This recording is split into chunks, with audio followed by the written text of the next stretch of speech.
हे कैसे हैं आप लोग। मैं अमरेश राज नारायण इस क्रैश कोर्स में आपका स्वागत करता हूं। तो आज हम पहला चैप्टर स्टार्ट कर रहे हैं, उसका नाम है केमिकल रिएक्शंस एंड इक्वेशंस। तो सबसे पहला टॉपिक इसमें जो हम देखने वाले हैं आज के इस वीडियो में वो है केमिकल रिएक्शन। सबसे पहले केमिकल रिएक्शन को हम एक वर्ड से लिंक करते हैं, वो वर्ड है केमिकल चेंज, है ना। मतलब chemical reaction is a chemical change. अब आप बोलोगे सर केमिकल चेंज क्या होता है? तो एक ऐसा चेंज जो हो जाए, चेंज मतलब बदलाव, है ना। कि जैसे कि ए, है ना, ए बदल के बी हो गया। जैसे ए क्या है, मिल्क है, और बी क्या है, कर्ड है। तो एक ऐसा चेंज जो एक बार हो जाए तो दोबारा से उसको हम न बदल पाए, the change which is irreversible in the nature is called chemical change, and each and every chemical change is considered to be a chemical reaction.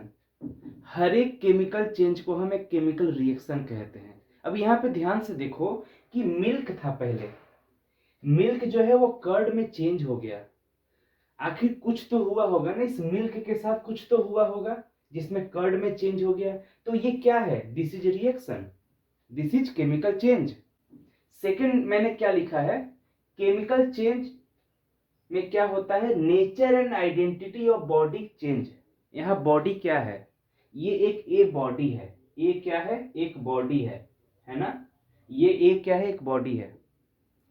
इसका आइडेंटिटी और नेचर चेंज हो जाता है। तो केमिकल रिएक्शन में दो चीजें होती हैं। सबसे पहले कि वो बॉडी जो है या वो कोई भी चीज है उसका पूरा का पूरा स्वरूप बदल जाता है ना। पहले मिल्क था, कर्ड बन गया।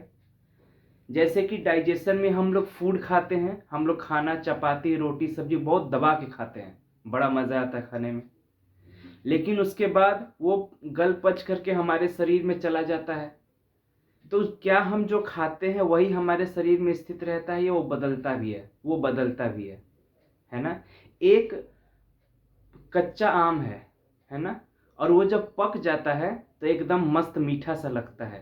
तो जब आप कच्चा आम खाएंगे तो एकदम खट्टा लगेगा, और उसी को जब पक जाएगा तो खाएंगे तो बड़ा मीठा लगेगा। तो यहाँ क्या हो रहा है, यहाँ nature and identity of body. ये बॉडी क्या है, बॉडी क्या है, बॉडी है कोई भी चीज जिसके ऊपर केमिकल चेंज हो रहा है। और इसी बॉडी को हम क्या बोलते हैं, रिएक्टेंट। क्या बोलते हैं, रिएक्टेंट। तो यहां पर आप ध्यान से देखो, ये क्या है, ये है रिएक्टेंट। ये क्या है, ये है प्रोडक्ट। क्या है ये, प्रोडक्ट। और ये साइन क्या शो कर रहा है कि सबसे पहले ये था, so this is the initial phase, और इसके बाद ये आया। समझ में आ रहा है कि हम क्या बोलना चाह रहे हैं? ठीक है। तो यहां पर आपको ये देखना जरूरी है कि ये है रिएक्टेंट। अब बोलोगे सर रिएक्टेंट क्या होता है?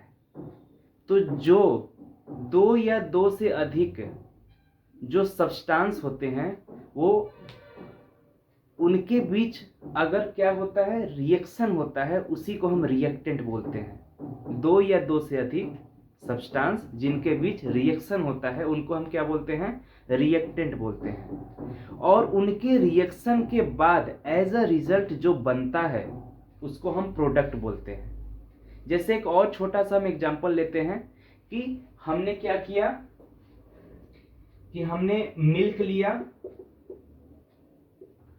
इसके बाद हमने टी चाय पत्ती लिया, थोड़ा सा वाटर लिया, है ना, और क्या हमने किया, और हमने एनर्जी लिया। एनर्जी का मतलब क्या होता है, इसको स्टोव पे बैठा दिया। इसके बाद क्या बनेगा, इसके बाद बनेगा टी, सॉरी यहां पे टी लीफ होगा, चाय पत्ती। आप एक बात देखिए कि हम चाय बनाने के लिए क्या करते हैं, दूध लेते हैं, चाय पत्ती लेते हैं, थोड़ा सा पानी लेते हैं, और भी दो चार चीजें लेते हैं, उसको मिला देते हैं। तो ये सारी चीजों को जो हम मिला रहे हैं ये सब क्या हैं, ये सब रिएक्टेंट हैं। और इन सब के मिलने के बाद क्या बन रहा है बताओ, इन सब के मिलने के बाद क्या बन रहा है, टी बन रहा है। तो जिन सबको हमने मिलाया वो है रिएक्टेंट, और मिलाने के बाद जो बना वो है प्रोडक्ट। और ये जो पूरा प्रोसेस है ये है केमिकल चेंज या केमिकल रिएक्शन। क्यों? क्योंकि एक बार ये सारी चीज़ों को मिला देने के बाद जो चाय बना है उसको दोबारा से हम इसको रिवर्स नहीं कर सकते। एक चाय बन जाने के बाद हम ये नहीं बोल सकते कि इसमें से दूध निकालो, इसमें से चीनी निकालो, इसमें से पानी निकालो, इसमें से सब चीज़ पहले जैसा कर दो, ये नहीं हो सकता। अगर ये नहीं हो सकता तो इसको हम केमिकल चेंज बोलेंगे। और सेकंड कि ये सबका नेचर और आइडेंटिटी बदल जाएगा। पहले दूध उजला दिखता था, चाय में दूध दिखेगा क्या? एकदम चाय का कलर ही बदल गया। पहले उजला था एकदम, अब एकदम चाय जैसा हो गया। पहले दूध में कोई टेस्ट नहीं था, अब देखो एकदम से टेस्ट आ जाएगा। तो ये दो चीज़ एकदम दिमाग में पहले घुसा लो। What is chemical reaction? तो chemical reaction is chemical change. और सेकंड क्या है कि nature and identity of body, और यहाँ बॉडी का मतलब nature and identity of reactant, जिनको मिलाने से रिएक्शन हुआ है उनका सारा नेचर, नेचर मतलब उनकी प्रकृति और उनका स्वरूप, है ना। प्रकृति मतलब उनका पहले कड़वा था तो मीठा हो जाएगा, पहले हरा था तो नीला हो जाएगा, है ना।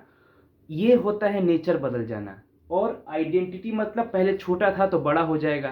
पूड़ी देखते हो, पूड़ी को जब आप तलने के लिए डाल देते हो तो पहले तो एकदम चपटा होता है, लेकिन जैसे ही तेल में डालते हो पूड़ी एकदम मोटा सा हो जाता है। तो उसका आइडेंटिटी बदल गया। पहले आप पूड़ी के आटे को खाओगे तो कोई टेस्ट नहीं आएगा, लेकिन वही जब पूड़ी तलने के बाद खाओगे तो बड़ा मज़ा आएगा। तो ये क्या हो रहा है, नेचर बदल रहा है। पहले टेस्ट लेस था, अब एकदम नमकीन हो गया, स्वादिष्ट हो गया, मज़ा आ गया। पहले उसका आइडेंटिटी, आइडेंटिटी मतलब शेप, साइज, और नेचर मतलब उसका कलर, उसका गंध है, उसको उसको कैसा वो दिखेगा, उसका टेस्ट, उसका ऑर्डर, ये सारी चीज़ें आती हैं। ये आई होप कि आपको ये चीज़ समझ में आया होगा। अब हम देखते हैं कि केमिकल रिएक्शन का क्या रिजल्ट होता है। तो सबसे पहला रिजल्ट क्या है कि वन और वन से ज़्यादा सब्सटेंस का फॉर्मेशन होता है, न्यू सब्सटेंस का फॉर्मेशन होता है। यहाँ पे सबसे ज़्यादा महत्वपूर्ण क्या है, न्यू। जैसे कि मैं आपको एकदम ऐसे एग्जाम्पल्स दे के समझा रहा हूँ जो कि आपके लाइफ से रिलेटेड है। मैं ऐसे एग्जाम्पल्स नहीं देना चाहता जो बहुत भारी भरकम हो, कि सोडियम को मिला दिया, सल्फ्यूरिक एसिड मिला दिया, NaOH मिला दिया, पता नहीं क्या क्या मिला दिया। क्योंकि मैं ये समझ रहा हूँ कि आपको अभी कुछ नहीं आता, और जब आप मेरे से पढ़ रहे हैं तो आप यही समझिए कि मुझे कुछ नहीं आता, तभी आपके दिमाग में कुछ जा पाएगा। और प्लीज़ अभी नोट्स बनाना छोड़ दो, क्योंकि नोट्स बनाओगे तो कुछ समझ नहीं पाओगे। हम आपको नोट्स नहीं बनवा रहे हैं, समझाना चाहते हैं। अगर आप समझेंगे तो आप खुद से लिख देंगे, और अगर आप नहीं समझेंगे तो आप कुछ नहीं कर पाएंगे। आप पागल हो जाओगे कि ये बंदा बोल क्या रहा है, कभी कुछ कहता है कभी कुछ कहता है। एक ही चीज़ों को कितनी बार रिपीट करता है, इसीलिए रिपीट करते हैं क्योंकि वो इम्पॉर्टेंट है। दिमाग थोड़ी ना खराब है कि एक चीज़ को रिपीट कर रहा हूँ, क्योंकि वो इम्पॉर्टेंट है। When ever I am repeating anything, तो क्या समझना है, बड़ा इम्पॉर्टेंट है, उसको दिमाग में हटा लो। और दिमाग में हटेगा कैसे, जब कॉपी कलम छोड़ के बैठोगे, एकदम मस्त बैठो मोबाइल फ़ोन पे, जैसे कि हम बीबी के वाइन्स देख रहे हैं, बड़ा मज़ा आता है ना। उसी तरीके से इस वीडियो को एंजॉय करो, ज़्यादा दिमाग लगाना नहीं है, सिर्फ देखो और समझो। नोट्स तो हम दे ही देंगे, ठीक है, उसके लिए कोई चिंता करने की ज़रूरत नहीं है। तो सबसे पहले इसको समझिए। तो हम आते हैं कि formation of one and more new substance, एक या एक से ज़्यादा नए सब्सटेंस, नए प्रोडक्ट बनते हैं ऑफ एनी स्टेट। यहाँ स्टेट का मतलब सॉलिड, लिक्विड और गैस, इन तीनों में से कोई सा भी स्टेट का बन सकता है, ठीक है। तो सबसे पहले क्या इंपॉर्टेंट है, दो, एक या एक से ज्यादा, कम से कम एक तो बनेगा, एक से ज्यादा भी बन सकता है और बनता ही है। और किसी भी स्टेट का हो सकता है। स्टेट मतलब चाहे वो सॉलिड हो, लिक्विड हो, गैस हो। एक छोटा सा एग्जांपल हम लेते हैं, जैसे कि हम चावल बनाते हैं तो उसमें क्या क्या हम रिएक्टेंट डालते हैं, थोड़ा ध्यान से सोचना। चावल में क्या क्या रिएक्टेंट डालते हैं? सबसे पहले क्या होता है? राइस। राइस के बाद क्या होता है? वाटर। और क्या डालते हैं? कुछ नहीं डालते हैं। यही दो मेन चीज रहता है। और क्या? हीट। हीट सबसे मेन है। अब बोलोगे सर हीट डालने की जरूरत थोड़ी ना होती है। अरे हीट को भी हम एक रिएक्टेंट कहेंगे, क्योंकि इसके बिना चावल नहीं बन सकता। ओके, तो ये तीनों को हमने ऐड कर दिया, क्या बनता है? क्या बनता है बताओ? पका हुआ चावल। पका हुआ चावल।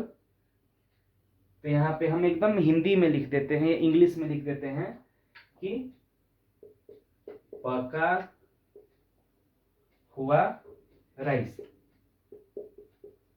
प्लस, और क्या होता है? वेपर। और क्या होता है? वेपर। अब एक बात ध्यान से देखो, ये जो राइस है जो कि कच्चा है, ये कैसा है? ये सॉलिड है। अब ध्यान से देखो, ये जो राइस है और ये जो राइस है, क्या ये दोनों का स्टेट सेम है?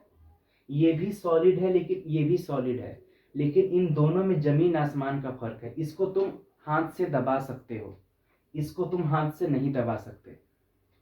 ये छोटा होता है और ये जो होता है ये इससे थोड़ा बड़ा होता है ना। अब आप यहाँ पे ये वाटर क्या है? लिक्विड है। वाटर यहाँ पे लिक्विड के फॉर्म में है, और यहाँ पे वाटर किस फॉर्म में है? गैस के फॉर्म में है। ये वेपर क्या है? वाटर ही तो है, लेकिन गैस के फॉर्म में। तो यहाँ पे स्टेट बदल गया। और क्या यहाँ पे है? यहाँ पे हीट है, लेकिन यहाँ पे कहीं हीट आपको दिख रहा है? हाँ, यहाँ पे भी हीट होता है। ठीक है, तो यहाँ पे हम क्या देख रहे हैं कि हमने तीन चीजों को मिलाया और यहाँ पे दो चीज बनी। दो से ज्यादा भी बन सकती है। ये जो दो चीजें बनी, इनका स्टेट अलग अलग भी है। ये जो है ये सॉलिड है, और ये जो है ये गैस है। तो आप समझ रहे हैं कि एक केमिकल रिएक्शन में जब दो या दो से ज्यादा रिएक्टेंट एक दूसरे से कंबाइन होते हैं, तो जो प्रोडक्ट बनता है वो एक ही बन सकता है या एक से ज्यादा बन सकता है। सेकंड बात क्या है कि वो किसी भी स्टेट का हो सकता है। तो सेकंड जो रिजल्ट है वो ये है कि चेंज इन टेम्परेचर, स्मेल मतलब गंध, and colour of the reactant.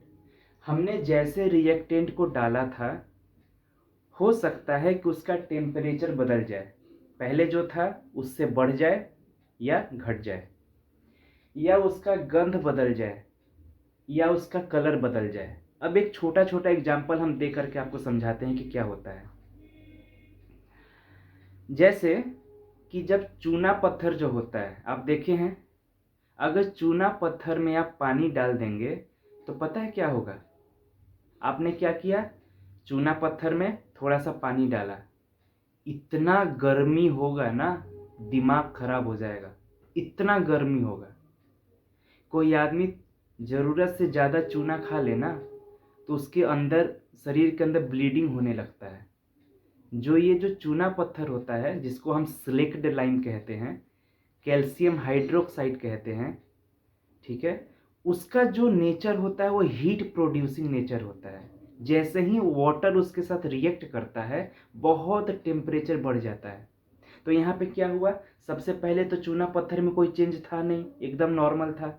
हमने थोड़ा सा पानी क्या डाला, एकदम से टेम्परेचर बढ़ गया, है ना। तो ये टेम्परेचर चेंज हुआ ना।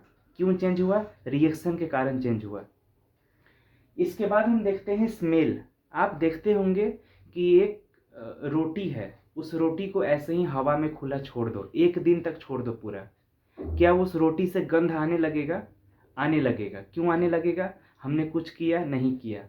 वो रोटी जो है अगल बगल के एयर से रिएक्ट करके धीरे धीरे धीरे धीरे कंपोस्ट होने लगता है, और उसी से क्या आता है? गंध आने लगता है। कैसा गंध? बहुत अच्छा होता है? नहीं जी, गंदा गंध होता है, बहुत दुर्गंध होता है। और थर्ड होता है कलर।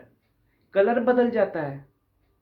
आप सिंपल से एक उदाहरण है, एक फ्लावर एकदम देखते हैं छोटा होता है, उसका कलर अपने आप बदल जाता है ना। ये कैसे होता है? कलर बदलना हुआ। या अभी अभी मैंने एक चाय पत्ती का एग्जाम्पल दिया था। दूध में चाय पत्ती डाल दिया, शुरुआत में तो वो उजला कलर का था, लेकिन बाद में उसका कलर बदल गया ना। तो ये सब क्यों हो रहा है? क्योंकि केमिकल रिएक्शन हो रहा है। अगर ये सारी चीज़ें हो रही हैं, टेम्परेचर बदल रहा है, गंध बदल रहा है, उसका स्मेल बदल रहा है, कलर बदल रहा है, तो इससे आप क्या डिटरमाइन करेंगे कि हो ना हो केमिकल रिएक्शन कहीं ना कहीं हो रहा है। जहाँ केमिकल रिएक्शन हो रहा है वहाँ आप आइडेंटिफाई करो कि किनके मिलने से केमिकल रिएक्शन हो रहा है। जिनके मिलने से केमिकल रिएक्शन होता है उनको रिएक्टेंट कहते हैं। तो सबसे पहले रिएक्टेंट खोजो और ये फिर खोजो कि क्या बन रहा है। ये 2-3 चीज़ें दिमाग में आप रखिए और मैं पढ़ाते पढ़ाते इतना बार आपको बताऊंगा कि एकदम दिमाग में घुस जाएगा, एकदम ऐसे घुस जाएगा, निकलेगा नहीं। लास्ट का रिजल्ट क्या है कि gas and sound is produce. जब केमिकल रिएक्शन होता है तो गैस और साउंड भी प्रोड्यूस होता है। प्रोड्यूस मतलब पहले नहीं था लेकिन अपने आप हो रहा है, बन रहा है, प्रोड्यूस हो रहा है। हमने दिया नहीं है लेकिन वो अपने आप निकल रहा है। जैसे कि एक छोटा सा एग्जांपल अभी आप देखिए कि राइस बीन्स, चावल के दाने, थोड़ा सा वाटर और हीट, इन तीनों को हम दे देंगे तो क्या होगा? पका हुआ चावल बनेगा और क्या होगा? भेपर निकलेगा। ये जो भेपर निकल रहा है एक्चुअल में क्या है? क्या भेपर हमने पहले से दिया? नहीं। ये भेपर क्या है? एक गैस है। क्या है? एक तरीके का गैस है। तो गैस निकला ना। और दूसरी बात, जब भी चावल बनता है तो सीटी का आवाज आप सुनते होंगे। ये सीटी का आवाज जो होता है ये क्या है? साउंड। तो साउंड भी प्रोड्यूस हुआ। तो यहां से आपको क्या पता चल रहा है कि चावल का बनना एक क्या है?